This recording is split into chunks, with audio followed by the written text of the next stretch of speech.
আচ্ছা বন্ধুরা, আপনারা কি জানেন বোতলজাত জল খেলে কি ক্ষতি হয়? বেলপাতা শিবের প্রিয় কেন? প্রতিদিন মসুর ডাল খেলে কি হয়? কোমর ব্যথার নিরাময়ের জন্য কি করবেন? ভাত এবং রুটির মধ্যে কোনটা খাওয়া বেশি ভালো?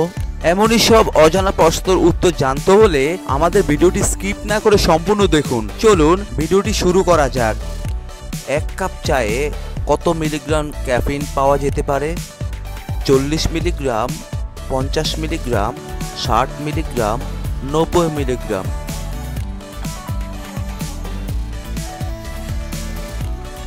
সঠিক উত্তর 60 মিলিগ্রাম। বোতলজাত জল খেলে কি ক্ষতি হয়?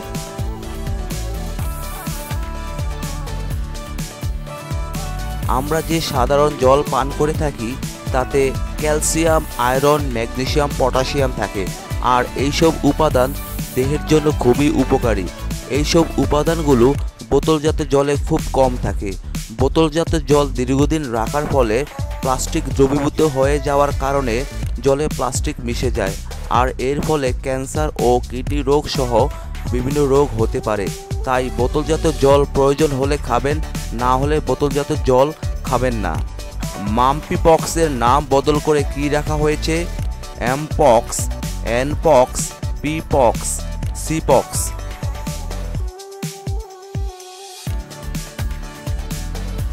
সঠিক উত্তর এমপক্স। বেলপাতা শিবের প্রিয় কেন?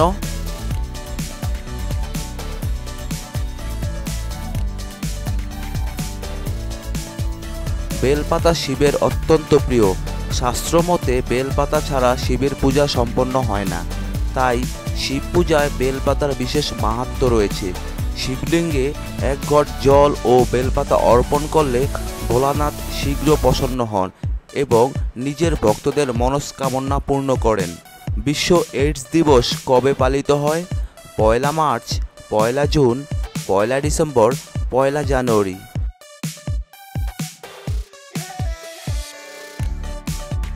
সঠিক উত্তর 1 ডিসেম্বর। প্রতিদিন মসুর ডাল খেলে কি হয়?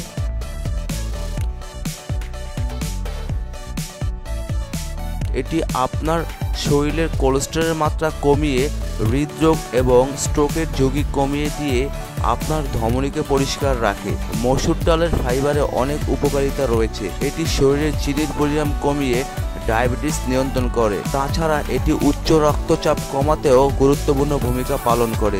মসুর ডালে প্রচুর পরিমাণে আঁশ রয়েছে। বন্ধুরা, আপনারা আমার চ্যানেলটি সাবস্ক্রাইব করে আমার সঙ্গে থাকবেন। আর যদি ভিডিওটি ভালো লাগে তাহলে অবশ্যই একটি লাইক দিবেন, আর ভিডিওটি কেমন লাগলো কমেন্টে লিখে জানিয়ে দিবেন। আপনাদের জন্য একটি সহজ প্রশ্ন, এটির উত্তর আপনারা কমেন্টে লিখে জানিয়ে দিবেন। পৃথিবীর কয়টি মহাদেশ আছে? 7টি, 9টি, 11টি, 13টি। আরশোলার রক্ত কোন রঙের? খয়েরি, লাল, কালো, সাদা।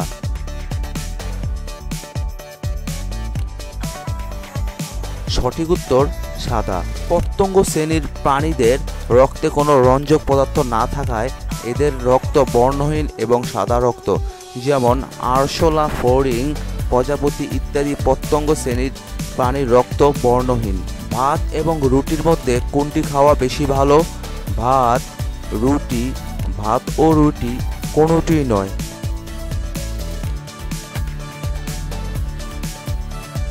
সঠিক উত্তর ভাত ও রুটি।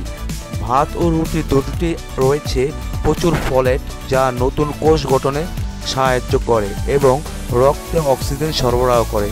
সেই কারণে গর্ভবতী মায়েদের রুটির থেকে ভাত বেশি খাওয়া ভালো।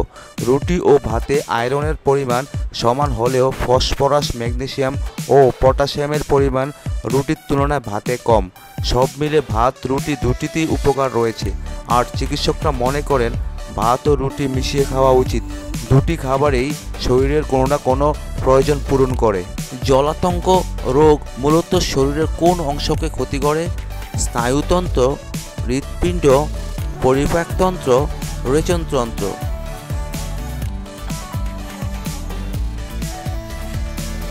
সঠিক উত্তর স্নায়ুতন্ত্র। কোমর ব্যথা নিরাময়ের জন্য কি করবেন?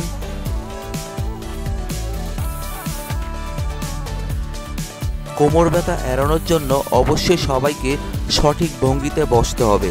সামনের দিকে ঝুঁকে কোনো কাজ করা যাবে না বা ভারী জিনিস তোলা পরিহার করতে হবে। আবার দীর্ঘক্ষণ এক অবস্থা কোনো কাজ করা যাবে না। 1 ঘন্টা পর পর বসার ধরন পরিবর্তন করার প্রয়োজন। পিঠ ও পাকস্থলীর শক্তি বৃদ্ধির নির্দিষ্ট ব্যায়াম করুন। শরীরের ওজন কমাতে পারলে কোমর ব্যথাও কমে যায়। শুকনো মুড়ি খেলে কি উপকার হয়?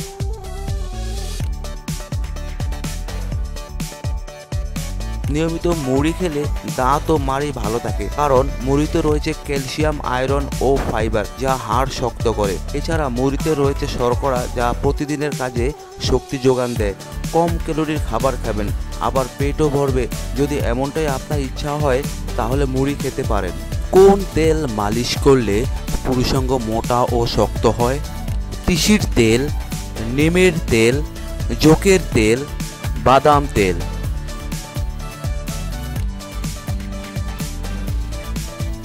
সঠিক উত্তর জোকের তেল।